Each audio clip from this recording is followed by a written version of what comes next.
beneran. Paradoks. Paradoks. Proparta apa? Ya karena Prototo. Mafia hukum ya. Hukum itu tidak mengenal siapa. Nah, kalau nggak mengenal siapa ya gimana mau menghukum gitu. Paradoks itu namanya ya. Itu berkaitan dengan episode kita yang ke-73. Jadi gini gitu ya. Masih tetap bersama dengan saya Denny Sumberat serta Rina Prameswari dan Itu Suarsono. kita akan menemani Dimas Diajeng dan Netralis selama 30 menit ke depan. Tentunya bersama dengan narasumber kita yang menjadi bapak untuk kita malam hari ini ya, sesuai dengan tema kita. Iya, bapaknya hukum. Bapaknya hukum karena berkas-berkas semuanya ada di sini. Ibunya terus siapa? Pinangki. Sudah tahu kan? Ya, kita akan sedikit berpanas-panas mungkin ya nanti ya. Tentu saja hanya ada di Cedek Geni. Baik, tentunya sebelum masuk ke bincang-bincang dan siapa narasumber kita pada episode kali ini, nanti langsung saja ke season yang kedua saja. Betul. Ya, yang akan dipandu oleh Diajeng Rina. Sekalian perkenalan dengan Bapak narasumber. Terima kasih. Monggo, silakan. Sebelumnya saya sapa dulu narasumbernya. Selamat datang Pak Suhendri. Iya. Selamat datang di Cedek Geni, Pak. Iya. Sehat Pak, Ge? Sehat, Pak? Alhamdulillah. Tetap semangat Pak. Tetap semangat. Beliau ini siapa? Sebagai Jaksa Madya, Kepala Kejaksaan Negeri Tuban. Beliau ini Itu memang ada kejaksaan swasta itu. Kok pasti kerjaan negara? Iya, kenapa swasta ada nggak ya? Iya. Mau bikin dah. Iya. Nasihatnya Pak Suhendri ini. Pak Suhendri ini ya. Wah, pokoknya kita kedatangan tamu agung ini. Betul. Tamu agung ini. Ya.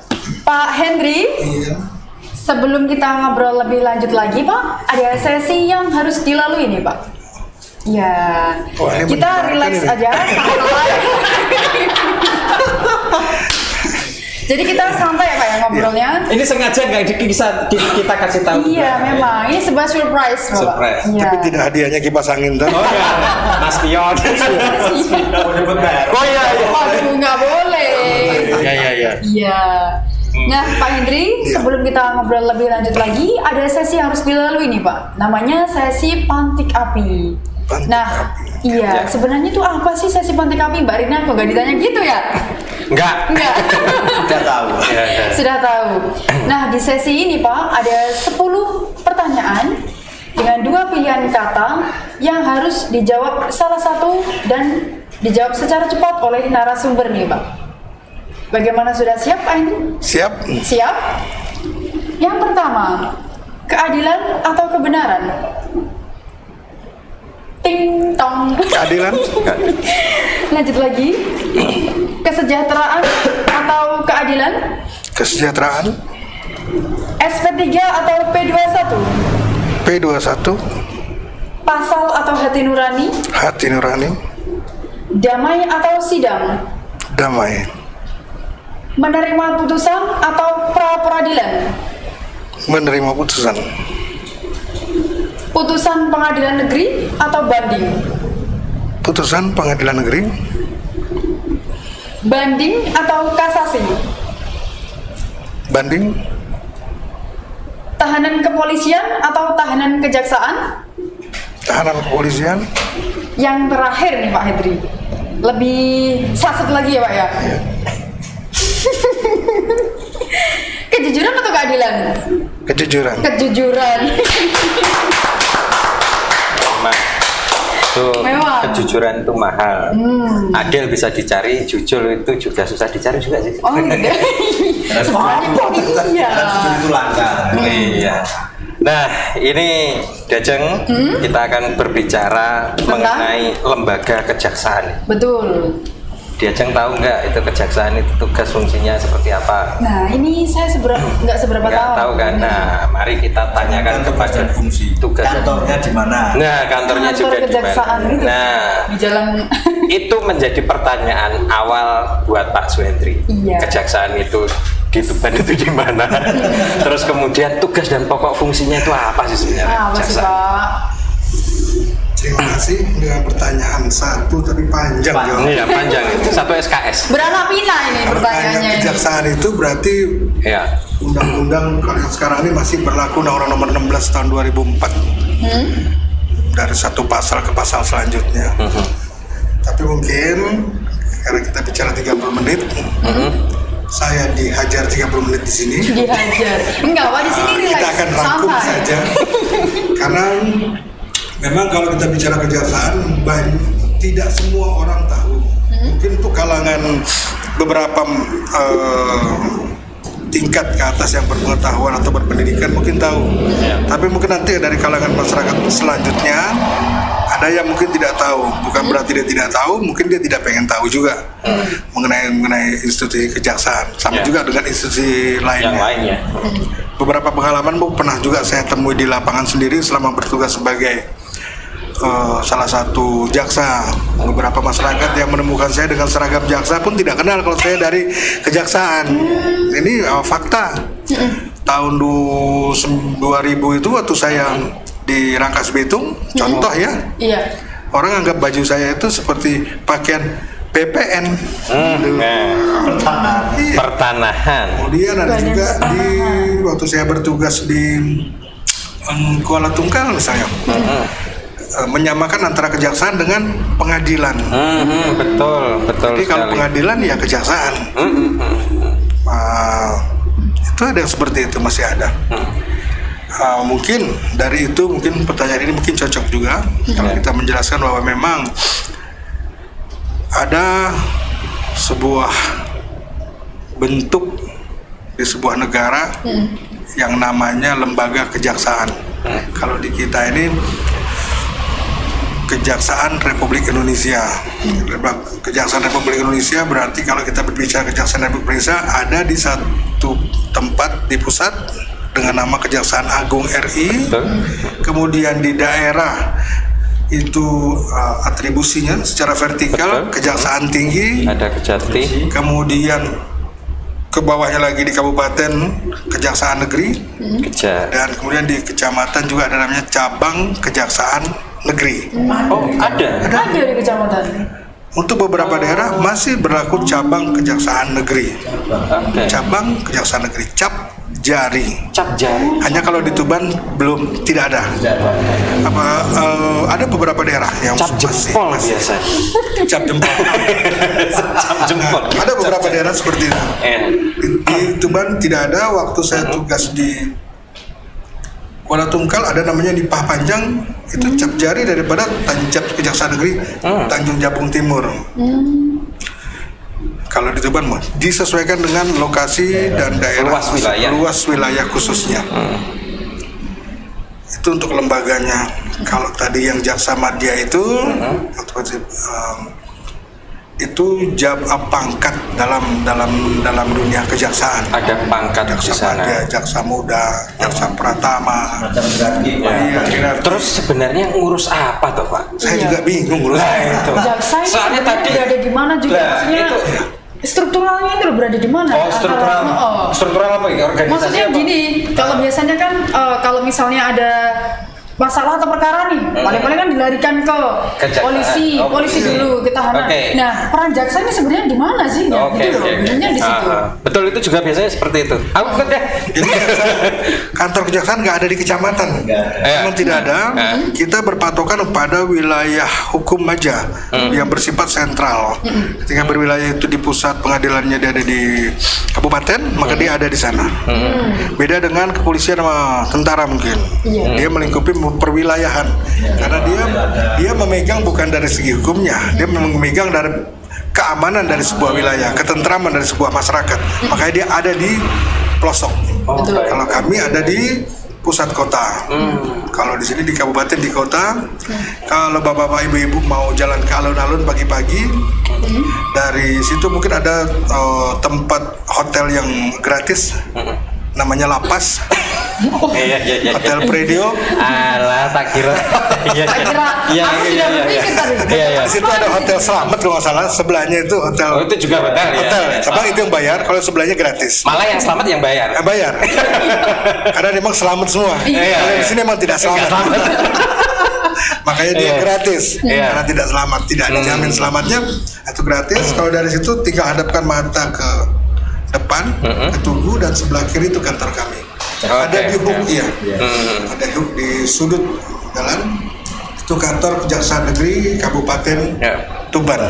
Nah, ketika ada kasus Pak Sutri, ketika ada kasus ya, hubungannya kejaksaan itu dengan kepolisian, dengan pengadilan, itu seperti apa sebenarnya ketika ada kasus ya? Jadi kami kalau dari undang-undang, Undang-Undang Nomor 16 Tahun 2004 itu menyatakan bahwa jaksa itu adalah orang yang melaksanakan penuntutan. Jadi namanya jaksa penuntut umum. Selain itu melaksanakan putusan hakim. Putusan hakim. Eksekutor. Bukan. Salah satunya eksekutor. Putusan hakim ya? Iya. Wah, hebat ini. Putusan hakim. Ada lagi kegiatan-kegiatan lain, misalnya melaksanakan perintah undang-undang yang diatur dengan undang-undang tersendiri. Ini Contohnya undang-undang tidak pidana korupsi. Oke. Karena undang-undang tidak korupsi tidak ada di dalam undang-undang umum. Contohnya undang-undang KUHP, dia ada berdiri sendiri, dan undang-undang itu mengatur mengenai kedudukan kami sebagai seorang jaksa untuk melaksanakan penyelesaian perkara korupsi. Kami ada di situ. Kita melaksanakan undang-undang diatur dengan yang lain. Kemudian juga bisa juga beralih fungsi sebagai jaksa pengacara negara. Nah ini karena ada undang-undang juga yang mengatur. Undang-undang di Undang-Undang Perdata di HIR, di kalau di pidana dulu HIR, ini RBG-nya. Situ kita diatur juga sebagai bahwa kita mewakili pemerintah sebagai pengacara negara. Jadi itu kalau ini ya kasus tertentu, kasus tertentu, negara digugat atau apa? Iya. Enggak juga lah. Saya juga pernah ini dapat kena pengacara negara ini. Apa Pak? Telat bayar IndiHome. Iya, betul. Iya, betul. Itu di kita apa di iya. Kalau BPJS tenaga kerja, BPJS kesehatan, dengan kawan-kawan kita ada tidak bayar perusahaan, kami turut ini kan berarti turut minta agar dia menyadari bahwa ini salah satu bagian untuk memajukan negara. Salah satu keuangan itu bermanfaat bagi masyarakat seluruhan untuk dunia kesehatan, BPJS kesehatan. Kalau ada yang tidak bayar perusahaan, kami turun. Ini perusahaan negara kan, BUMN. Iya. Dengan catatan bahwa mereka meminta bantuan kita. Jadi saya ini istilahnya kalau pengacara pemerintah. Pengacara pemerintah yang dipakai oleh negara, dalam negara khususnya pemerintahan untuk melaksanakan atau menjaga atau mendampingi segala kepentingan klien kami yang berhubungan dengan kepentingan negara, bukan pada kepentingan person. Tapi personnya dalam bentuk general negara. Betul, paham. Makanya dia ada namanya jaksa pengacara. Apakah saya boleh mendampingi masyarakat umum? Tiga-tiga datang tukang bakso datang ke kantor saya. Misalnya. Kamu tidak boleh saya layani. Tidak juga. Tetap kami layani, tapi tidak bisa mendampingi dia sebagai jaksa pengacara negara.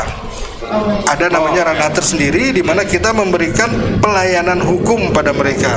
Contoh, dia ada masalah dengan anggaplah istri ya, ada perceraian dan dia tidak tahu kemana jalannya, pengadilan, apakah ke pasar, apakah ke toko, apakah ke toko obat, atau kemana, atau ke dukun, atau ke apotek.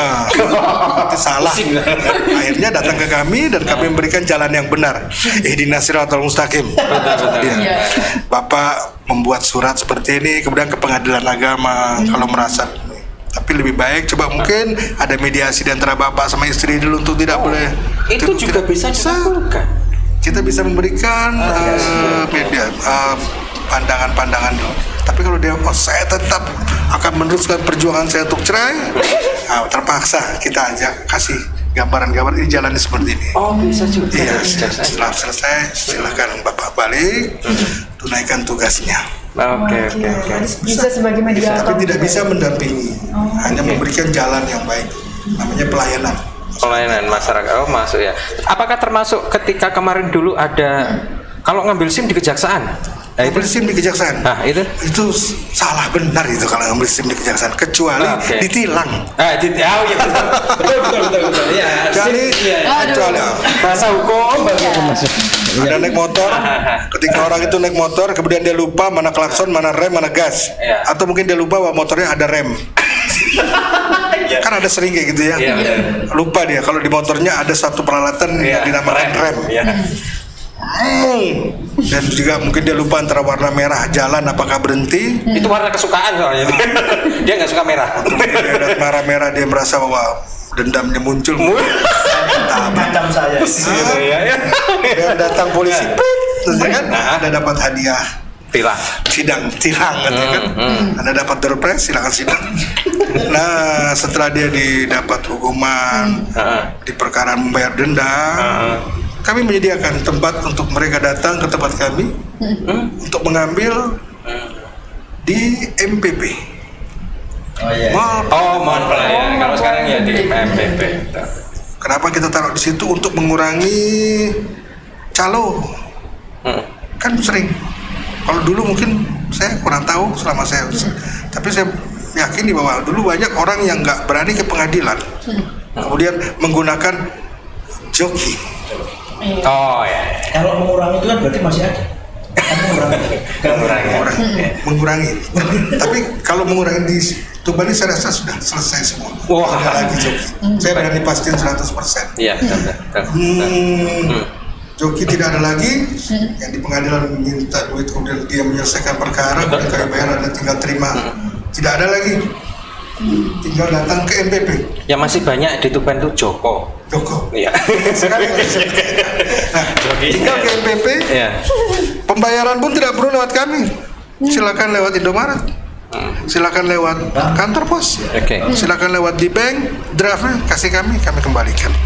Ini ada tugas itu salah satu yang kenapa SIM harus ada di kami. Tapi kalau yang benar SIM di kantor polisi. Iya, paham. Untuk melaksanakan putusan hakim ini contohnya seperti apa? Melaksanakan putusan hakim. Jadi saya mundur lagi. Jadi kalau kita lihat kejaksaan itu kami terbagi menjadi beberapa bidang, biar mungkin kawan-kawan yang dengar bisa tahu bahwa kita tidak melulu pada penuntutan. Kami ada beberapa bidang. Yang pertama mungkin yang tidak perlu saya jelaskan lebih lanjut, namanya bidang pembinaan. Yang pertama pembinaan itu yang mengurusin kita kejaksaan yang dikelola sama dia. Kalau kita bilang bagian kepegawaiannya, administrasi kepegawaiannya, pegawai pangkat, gaji, di situ pembiayaan. Lewat karena itu. Kemudian ada juga yang namanya bidang intelijen. Wah, keren. Ini ada di sana. Intelijen. Bedanya dengan yang lain apa ini intelijen? Semua punya kewenangan perbedaan masing-masing. Kalau di intelijen ini sifatnya yuridisnya yuridis hukum, bukan intel yang biasa kita nonton di Mission Impossible, enggak ya? James Bond ya, dia nggak ada kayak gitu. Di kami itu mengolah, mengumpulkan data, kemudian membuat suatu pertimbangan, membuat suatu hipotesa, membuat suatu yang hasil itu nanti diserahkan kepada saya selaku user. Jadi kita bisa tahu mengenai situasi daerah seperti apa, kondisi masyarakat seperti apa. Kemudian kita melakukan penggalangan dengan rekan-rekan daerah dan teman-teman lain. Kemudian kita melakukan pengamanan daerah. Misalnya contoh mungkin masalah, kalau di sini mungkin masih ada mayat, mungkin di beberapa daerah ada aliran-aliran kepercayaan agama yang mungkin agak sedikit lebih idealis dan lebih ekstrim. Intel punya kategori itu untuk bisa mengelola, mempamkan, menggalkannya dengan lembaga-lembaga lain. Jadi lebih dalam. Dicopot aja, Pak. Ini biar di kamera lebih bagus, lebih cakep gitu, Pak. Ini karena kebiasaan COVID. Iya, sama. Saya tadi juga ini. Lah, kan bisa terlihat. Seperti itu Intel. Kemudian kita Kita masuk ke tadi udah 2. Ada Iya. 2, Kemudian pembinaan, kita- intel. dan kemudian kita bicara ke pidana umum. Wah, Ini ya. mungkin yang biasanya itu. manusia sering tahu di sini. Kalau kita udah Betul. bicara pidana umum, di sini kita bisa melihat nuansa penuntutan yang terlihat jelas. Betul. Ada jaksa penuntut umum yang sidang di pengadilan, ada berkas perkara di kepolisian. Polisian itu bagian dari penegakan hukum yang berlaku di Indonesia, berlaku di sebuah negara. Oke. Kita mengacu pada Kitab Undang-Undang Hukum Acara Pidana, maka penyidiknya salah satunya adalah polisi. Penyidik. Penyidiknya, Oke. orang yang melakukan proses penggalian kejahatan Iya. dari bawah. Ada orang tiba-tiba meninggal seperti tadi itu, yang dia akan melakukan penyelidikan. Apakah ditemukan kejahatan di sana? Kejahatan di sana. Apakah ditemukan kelalaian di sana? Kalau memang ada tindak pidana, ada kejahatannya atau tindak pidana buat bahasa kami, polisi akan mengumpulkan bukti, mencari fakta, benar nggak pembunuhan. Setelah itu akan mencari orang yang melakukannya. Setelah itu akan mencari motif atau modus kenapa terjadi perbuatan ini. Itu kepolisian. Itu Maka, kepolisian. ya. Oke. Kami nanti masuk kepada tahap keduanya. Tahap keduanya. Berkas perkara yang dibuat oleh polisi yang berbundal-bundal itu berisikan mengenai bukti-bukti semua, itu diatur oleh hukum acara pidana bahwa polisi seperti itu harus. Oke. Nggak bisa pakai 1 lembar aja. Jadi full saksi, ada 5 alat bukti, 5 bukti yang nanti akan menjadi alat bukti di persidangan. Oh. Jadi agak ada bahasa hukum yang berbeda antara nuansa. Penyelidikan bukti permulaan namanya, penyidikan bukti di persidangan alat bukti. Bendanya sama. Oke. Saksi orang, saya contoh saya Iya. sebagai orang yang melihat terjadinya pencurian. Di penyelidikan mungkin saya bukti permulaan. Kalau di penyidikan menjadi bukti, saksi namanya. Di pengadilan menjadi alat bukti. Namanya alat buktinya apa? Saksi, keterangan saksi. Apa itu yang biasa disebut dengan P21? P21 lain lagi. Oh, lain lagi itu. Ini masih panjang. Oh, masih panjang. Masih di daerah Mana ini? masih di daerah Pantai Pum. Pantai. Belum sampai kemari. Itu masih panjang itu. Masih panjang itu. Wah, ini. Kalau P21 udah nafas kita. Oh, oke. Udah bisa interval sebentar. Setelah polisi menyerahkan berkas perkara pada kami, saya selaku bos, kepala geng istilahnya, nanti akan menunjuk jaksa yang menangani perkara itu. Setelah ada SPDP, surat perintah dimulainya penyidikan, namanya SPDP. Surat perintah dimulai dari polisi, kasih tahu saya. Intinya segini, kalau bahasa ringkasnya. Hai Pak Kajari, Oke. kami lagi nangani kasus nih.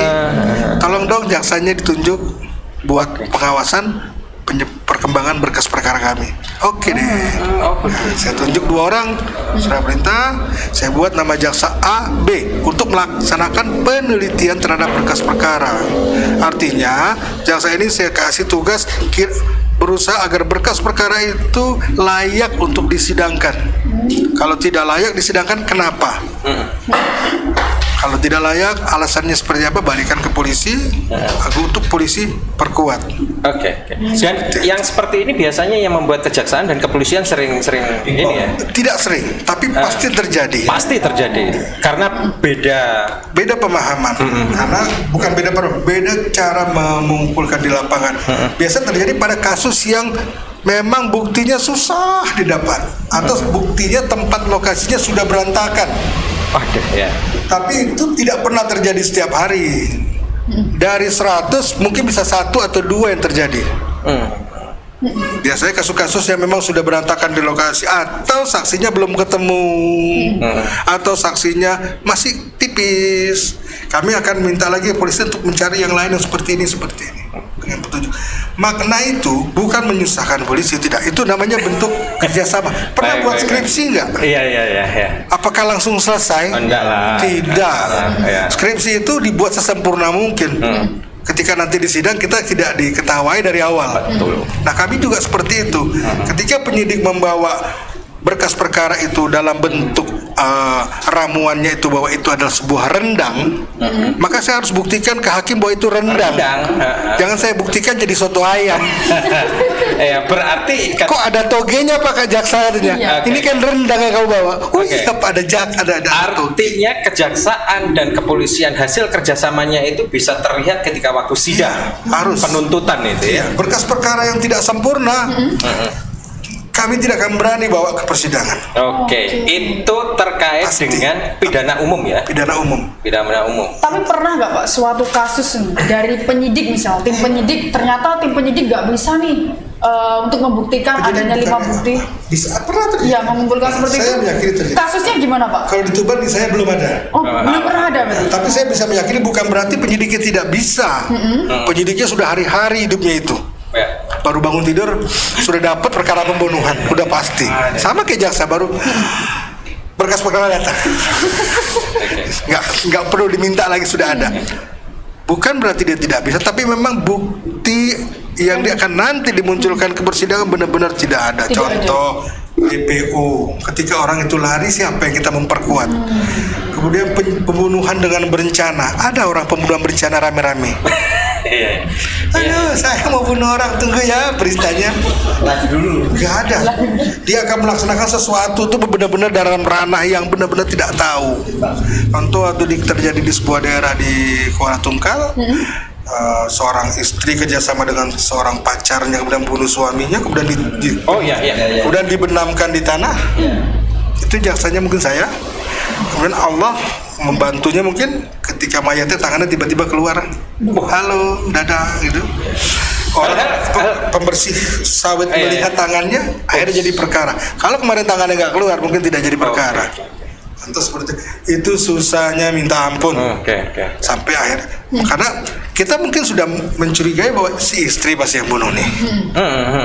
Tapi kan masih hilang. Tapi buktinya apa? Masih hilang. Apakah kita mesti cari dukun untuk cari? Nggak mungkin. Kita mungkin polisi mungkin meyakini, saya pun mungkin meyakini waktu polisi bahwa cewek ini yang bunuh. Tapi kalau keterangan dia bahwa dia tidak tahu, saya malam ketemu suami tadi pagi nggak ketemu, bisa saja alibi dia seperti itu. Di mana polisi mau mengumpulkan lagi yang lain? Pacarnya nggak ada lagi di tempat. Nah seperti itu perlu ada itu saya selesaikan agak lama sampai ketemu bukti-bukti lain. Pak polisi lebih teliti, coba bongkar lagi semua. Rumahnya bongkar, hidup periksa, paksa, semuanya sampai hari ditemukan keping. Keping cinta. Sehingga dia bilang kamu contoh surat cinta. Itu pun juga, Mas, kapan kita pergi? Nanti ya dek. Tapi suami aku gampang nanti malam. Itu salah satu kepingnya. Walaupun kita belum yakin gitu. Apa dicat barangkali ya. Dari kepingan itu di hukum acara ada juga yang saling berhubungan dan kita meyakini bahwa dia pelakunya. Sehingga bisa kita naikkan sidang. Tapi kalau itu tidak ada semua, kita pasti akan minta maaf sama orang bahwa nggak mungkin juga pelaku kejahatan tapi nggak ada bukti, kemudian dinaikkan hanya berdasarkan insting. Itu malah asumsi. Atau saya gunakan dukun yang paling mantep di sini lewat ember dia bisa lihat hubungan, nggak mungkin juga kita gunakan. Nah, baik. Ketika berkas itu lengkap, itulah yang dinamakan P21. Anda layak naik sidang. Kalau belum layak, P18. Masih P18. Anda masih perlu perbaikan lagi. Silakan ketemu pembimbing. Baik, itu kita tadi berbicara di Mas Diajeng ya, dan netralis. Seru banget ini. Banget ini. Ketika ada kasus dan lain sebagainya, ini toh hubungannya kejaksaan dengan kepolisian dan bagaimana nanti di sidang. Tapi itu masih dataran pada yang namanya pidana umum. Kita lihat nanti kalau sudah pada korupsi ya. Nah, tunggu lagi. Kita sebelum itu ini nih ada iklan dulu lah. Ada sesuatu yang lewat. Iklankan dulu. Nah, Dimas Diajeng dan Netralis dimanapun Anda berada, di podcast Tadi Gini ini tentu ada sponsorship yang sangat mendukung kita. Di antaranya ada Tuban Agung Makmur. Nah, Ini menerima jasa konstruksi eksterior rumah dan interior rumah, baik perusahaan ataupun gedung, bisa menghubungi di 081 330 588 325 atas nama Bapak Haji Gunawan, dan juga SSCI. Nah, ini punyanya siapa sih SSCI itu? Solaris Survey Center Indonesia. Nah, menerima jasa survei politik, survei sosial, survei budaya, dan survei lainnya. Atau bisa juga nih pas waktu tahun 2024 langsung saja di booking. Oh, sebelum 2024 langsung pasangan ya. Oke. 2024 Langsung survei pasangan. Iya. Nah, bagi Dimas Diajeng yang membutuhkan rumah bisa langsung ke Gria Asri Bogoran. Untuk lokasinya berada di Jalan Bogoran 1, RT 6 RW 18, Penambangan Semading, Tuban. Menyediakan rumah dengan bebas desain. Untuk harganya sangat terjangkau sekali, mulai 207 juta saja, dengan rumah tipe 45, luas tanah 70 meter persegi. Nah, untuk pembayarannya bisa 3 tipe nih Dimas Diajeng. Yang pertama ada cash, kedua cash tempo, dan juga yang ketiga kredit bank. Nah, untuk menghubunginya nih kemana? Bisa langsung di Pak Yudi 0812 3299 3189, dan juga Mas Wiledan di 0823 3307 1672. Nah, pokoknya bagi Dimas Diajeng jangan lupa investasi yang bergerak, khusus bagi para pasangan pemuda yang sudah menikah. Yuk investasi rumah. Oke. Sudah. Ya. Tak kirain dia mau kasih kuliah pengantar manajemen. Mungkin mau ngajak pasangannya di rumah. Oh iya. Ayo dong Mas gitu ya. Seperti itu. Ya. Kita kembali ke narasumber sekarang. Oke, betul sekali. Perbincangannya sangat menarik sekali. Menarik, ya? Semakin malam semakin menarik sekali. Kalau tadi mungkin di pidana umum ada dengan kepolisian juga ya ada. Ayo ini gimana caranya biar ya gak ngisin-ngisinin yang gini persidangan. Tadi kodenya itu loh, ada P18, P21. Kode apa itu? Oh iya wes, itu. P18, P21. Tentang kode itu kode kami internal. Ya. Karena sudah sering orang dengar itu, akhirnya tidak perlu lagi menjelaskan nama suratnya, tapi cukup kodenya. Kalau P21 itu surat pemberitahuan kami ke polisi bahwa penyidikan Anda sudah lengkap. Disingkat P21. Surat saya ke kepolisian. Gak mungkin kalau dalam kehidupan hari-hari di antara kami sama polisi, Pak, surat pemberitahuan penyidikan Anda sudah lengkap, di mana? Kalau capek. Iya. Jadi Pak, P21 udah belum? Lebih enak. Sudah turun dari alias AK kalau bisa istilahnya, tapi KPP kode P. Berkas dikembalikan P18 diikuti dengan P19. Apa itu P19? Penyidikan belum lengkap, tolong dilengkapi yang berkas perkara tadi. P18 namanya. P19 petunjuknya dengan berikut berkas perkara yang Pak Polisi serahkan kepada kami, itu kami serahkan kepada mereka. Balik lagi. Jawabannya biasanya apa? 8 gitu. Oke deh. Oke. Ternyata ada berapa P? Ada berapa P? Ada berapa P? Iya. Nanti ada lagi yang sidang ke pengadilan, tapi itu mungkin tidak familiar. Karena orang di sidang pasti malu kasih tahunya. Dilimpahkan ke pengadilan. Jadi kawan kami itu dari bawah polisian, bisa juga PNS, PPNS yang sebagai penyidik, bisa juga. Kemudian bisa juga dari TNI, kasus Kakak Laut, yang penyidik juga. Dan dari kami sendiri diatur oleh Undang-Undang Tindak Pidana Korupsi. Sekarang dari situ baru kawan kami yang di atas, Pak Hakim, Hakim yang memang yang menguasai untuk di mana dia nanti akan memutuskan, mengevaluasi, menilai berkas kami. Untuk membuktikan kira-kira dakwaan kami itu benar apa tidak, berikut pembuktiannya, dan kemudian dia memutus hukuman kepada dia. Setelah kami juga mengajukan penuntutan kami tentu banyak perbedaan karena disesuaikan dengan kelasnya, dengan perbuatannya, dengan amalnya lah istilahnya. Setelah diputus, baru dia masuk dengan hotel tanpa bayar, dengan kolam renang, tapi tidak ada kolam renang. Itu secepat kilat itu ya penjelasannya. Dan sampai ke kemudian hotel dibina ya. Kawan kami lapas. Dibina, mungkin di situ dia belajar untuk mungkin tidak mengulanginya. Bisa juga di sana juga dia tempat belajar untuk menjadi Mungkin dulu dia melakukannya karena butuh uang atau apa, skill tidak punya. Mungkin nanti di LP dia dapat pelatihan. Tiba-tiba keluar dia bisa berusaha. Jadi ada baik juga, ada bagusnya juga. Dia dilatih di sana, kita keluar dia bisa mandiri, dia bisa berusaha lagi. Dia balik dalam keadaan berubah. Mungkin ada juga, kita tidak bisa berharap juga lebih banyak tentang itu. Bisa saja setelah keluar. Mas Pito, gimana tadi? Ada gini Pak Kajari. Biasanya dari penuntut umum, jaksa penuntut hukuman 20 tahun penjara. 20 tahun. Nah, pengadilan kan biasanya memutuskan lebih ringan. Ada juga ketika dari JPU ini menuntut 20 tahun penjara, dari hakim memutuskan yang lebih tinggi. Kenapa hal itu bisa terjadi? Karena itu kan pembuktiannya sudah benar, kita sepakat. Ada pembuktian. Pertama, setiap pembuktian selalu memiliki istilahnya sebuah permainan. Tapi ini permainannya dalam nuansa hukum dan keseriusan yang tinggi. Ketika kedua orang sudah bersepakat bahwa kejahatan sudah ada, tinggal hati nurani yang bermain. Kami menilainya seperti ini dalam satu sisi, hakim menilai dari sisi ini ketika dia harus meringankan hukuman. Atau juga kadang-kadang kami merasa bahwa dia perlu diringankan, hakim bilang, oh dia tidak perlu diringankan. Karena ada fakta yang hakim melihat juga di persidangan bisa muncul lagi perkembangannya. Misalnya contoh dia residivis, kami menganggap mereka sudah pernah dihukum. Kenapa? Jadi kami hukum mungkin hanya menyelisihkan dia tambah 2 bulan misalnya.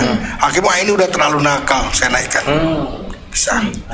Ada pertimbangan-pertimbangan yang ketat di situ. Ada juga bisa turun, pasti. Tapi lebih banyak turun, lebih rendah dari kami. Pasti lebih rendah karena hakim melihat dari sisi kemanusiaan juga, yang penting dia sudah terbukti. Mungkin dia melihat juga kadang-kadang gini, ada kita hukum ringan apabila dia misalnya contoh dia seorang pegawai karyawan swasta misalnya, dia pasti dipecat nih. Kami hukum mungkin lebih ringan daripada orang yang tidak pernah kerja tapi mencuri. Ini emang kerjanya hari-hari, gak bisa ngelihat HP di pinggir, main ambil aja. Atau ngelihat HP punya dia semua. Beda sama misalnya mungkin dia pegawai swasta, tiba-tiba dia lihat gak sengaja ada benda kemudian dia comot. Ada kondisi-kondisi seperti itu. Misalnya seorang ibu datang ke pasar, kemudian tiba-tiba dia melihat ada tas terbuka dompetnya. Di pasar tukang jualannya nggak ngelihat, hati dia tergerak juga karena mungkin uangnya kurang. Kemudian jahat pikirannya, bisa juga seperti itu bisa kita ringankan. Tapi kalau emang datang ke pasar emang mau rampok Pak, nggak mungkin kita ringankan. Betul. Pasti kita malah kita, ini mah kelakuan. Apa hobi kamu nyolong Pak? Luar biasa saya ini Pak. Ya sudah. Tapi ada di sidang bisa ketahuan nanti pelan-pelan seperti itu. Dan di situ kita harus karena secara hati nurani tidak gampang menghukum orang. Saya pun kalau terus terang dari pertama jadi jaksa, ketika sekali menghukum pertama kali nggak tidur. Kayak trauma begitu. Kepikir kira-kira benar apa tidak saya. Ini seperti itu. Waktu hampir nih. Boleh sedikit ini yang tadi soal kalau penanganan korupsi seperti apa? Ada 3 lagi. Kita masuk ke pengawasan. Pengawasan itu jaksa-jaksa yang ditugaskan mengawasi kami. Yang nakal dijewer, yang nakal diambil. Jadi ada pengawasannya. Segala tindakan kami dikelola, dilihat, dipantau, diawasi. Baik dalam hal surat dan laporan. Jadi laporan kami langsung. Perkara kami langsung. Kalau di Kejaksaan Tuban udah ada CMS, berkas perkara yang masuk 5, Kejagung sudah tahu 5. Jadi tidak ada lagi istilahnya kalau ada berkas yang orang tidak tahu, tidak pimpinan tahu. Yang keempat, masih ada 2 lagi nih. Yang 2 terakhir, 1 perdata atau saudara pengacara negara. Kalau misalnya ada pemerintah daerah tanahnya digugat orang, kami dapat mewakili. Ketika pemerintah mungkin dinas lain pengen membuat rancangan undang-undang, dia minta bantuan kami untuk membuat rancangan baru bersama-sama, kami ikut serta. Ketika pemerintah misalnya ada aset daerah yang perlu didampingi untuk diselamatkan, kami hadir. Ada tanah yang digugat orang ke pengadilan, kami mendampingi sebagai pengacara. Bisa ya? Bisa. mewakili karena yang digugat adalah tanah negara. Oke. Jadi kami mewakili pemerintah atas nama negara juga. Walaupun itu desa. Walaupun kepala desa. Kepala desa. Iya, karena tanahnya kecuali tanah Pak Desa sendiri ya. Iya. Pak, ini tanah mertua saya nggak bisa. Iya. Yo, mas mertua kamu cari pengacara gitu. Oke. Tapi kalau di tanah desa kami digugat, ya kami akan bantu. Termasuk tanah kas desa juga. Kas desa. Pokoknya yang punya menghasilkan ke negara, semua yang menghasilkan keuangan negara, perekonomian negara, kami bisa dengan cara bahwa mereka meminta kami untuk mendampingi seperti seorang pengacara. Kalau mereka tidak minta bantuan ya tidak. Nah, kalau unsur negara minta bantuan ke kejaksaan, bayar enggak? Gratis. Itu kalau unsur negara. Kalau orang awam biasa, Bapak? Nggak bisa. Pengacara swasta. Kami gratis tes. Pakai. Tapi kalau misalkan jaksa, jadi pengacaramu bisa nggak? Pengacara umum? Iya. Di luar kejaksaan itu. Tidak bisa. Sebentar. Tadi itu ada pertanyaan begini. Gimana? Sekolahnya itu gimana? Iya, sekolah jaksa itu jaksanya Pasti bukan sarjana apoteker ya. Iya, oke. Atau farmasi. Itu seperti apa ini? Yang pasti sarjana hukum dulu. Sarjana hukum. Ya. Harus sarjana hukum. Iya. Terus melangkahnya kemana lagi, Bapak? Kemudian mendaftar di kejaksaan. Itu dibuka secara Setiap tahun. Kemarin baru buka. Setiap mahasiswa yang lulus kemarin bisa ujian. Wajib sarjana hukum. Iya, kalau jaksa harus sarjana hukum. Oke. Tapi teman saya itu sarjana teknik. Berarti jakse. Nah itu. Atau jaknis. Oke. Tapi apa sarjana hukum nanti dia akan dipelajari hukum semuanya, dia akan berlatih menjadi seorang penyidik, dia akan dilatih menjadi seorang jaksa. Dilatih 6 bulan, 4 bulan macam-macam di pendidikan kami. Kekhususan baru dia menjadi jaksa. Oke. Kalau tidak melalui jalur itu Tidak bisa. dia akan menjadi pegawai biasa. Nah, itu terima kasih sebelumnya. Masih ada lagi tadi? Wah, iya. Ya, tapi ini waktu sudah ini mungkin Pidana korupsi satu lagi. Iya. Itu ya, oke lah. Iya. Karena kalau bicara pidum pasti ada pitsus. Oke, ya. Umum Ada dan pidum, ada khusus. ya. Umum dan spesialis. Nah, pidana khusus itu adalah undang-undang yang mengatur lain kami. Kami diberikan akhirnya oleh pemerintah dipercaya juga untuk menangani kasus tindak pidana korupsi yang merugikan keuangan negara. Dan itu kita laksanakan di semua lini sama sebagai pidum, prosesnya sama dengan pidum tadi. Nah, itu kan biasanya P21 hanya P19, P18. tidak pidana korupsi itu ada kepolisian berkasnya, ada dari kami juga berkasnya. Jaksa-jaksa kami melaksanakan penyelidikan, penyidikan. Ada jaksa P21 nya juga adalah jaksa P19-nya. Jadi nggak berarti dia selamat dari kami juga. Oke. Kalau umpamanya ada masyarakat katakanlah dia, wah ini aku ada ini nih pimpinan saya yang korupsi. Ya, bisa. Konsultasi ke kejaksaan bisa? Dia bisa dua. Yang pertama mungkin konsultasi bisa, dan dia membuat surat pengaduan mungkin bisa. Tuh kan. Dan bagaimana kami menyikapinya? Pertama, pengaduannya memang benar-benar pengaduan. Bukan gara-gara saya yakin bahwa dia korupsi karena tadi malam dia ngawinin anaknya dengan mobil BMW. Padahal dia hanya seorang merentah. Itu ngawur. Ketika orang melaporkan tindak pidana korupsi dugaan, orang itu juga harus pertama dia benar-benar orang. Kadang-kadang di dalam suratnya kami cari orangnya nggak ada lagi. Lapor. Su Henry, warga desa. Ini. Cari nggak ketemu. Nggak ada, ya. Ada kayak gitu. Kemudian semua isinya hanya asumsi. Oke. Tanah retak, memang tanah retak. Iya. Tandus kering kerontang. Jalan becek. Dana ada, kami yakin korupsi. Itu mungkin kami terima, tapi tim kami pasti akan turun dan kami tidak akan merecok lebih dahulu kalau kasus ini yakin korupsi kami obrak-abrik, nggak bisa begitu. Kami harus yakin dulu barang ini memang ada bukti permulaan yang cukup. Orang yang melapor tidak hanya sekedar surat, tapi dia harus ada faktanya. Seseorang itu tanpa kelompok atau boleh kelompok, komunitas boleh bisa. Kelompok. Pak, mungkin bisa juga itu sirik. Apa? Kami juga harus tahu juga kasus itu apakah dendam atau bukan. Kalau dendam mungkin kami agak nomor 2 akan. Itu kebagian mana sih, Pak? Gara-gara anak Pak Desa nggak jadi pacar kemudian laporkan. Saya dendam. Itu kebagian mana kalau kejaksaan? Konsultasi? Ada 2 tempat. Ada 2 tempat. Biasanya saya lebih taruh di Intel. Oke. Kemudian satu lagi bidang tidak pidana khusus ada. Kalau masih gelap-gelap basah, saya kasih Intel dulu. Oke. Untuk melihat dulu fakta di lapangan, karena kami nggak mungkin udah bukan zamannya lagi manggil orang ke kantor.